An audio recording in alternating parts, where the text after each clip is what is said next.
না না, এটা না করলে এদের মাহফিল বন্ধ হয়ে যাবে।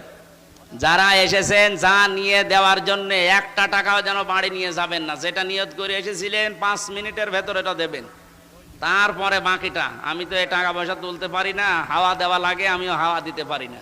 ওই যে মাহফুজকে রাখি সাথে, হাওয়া দিতে পারে। আপনি হাওয়া দেন তো, দেন হাওয়া দেন। না ভাই, এই যে যারা যাচ্ছে ব্যাজ লাগানো আছে, রঙিন গেঞ্জি গায়ে দেওয়া, যতটুকু পারেন আগামীতে যেন অনুষ্ঠানটা চালু থাকে, নয়তো ওদের ওদের সাহস হারিয়ে যাবে।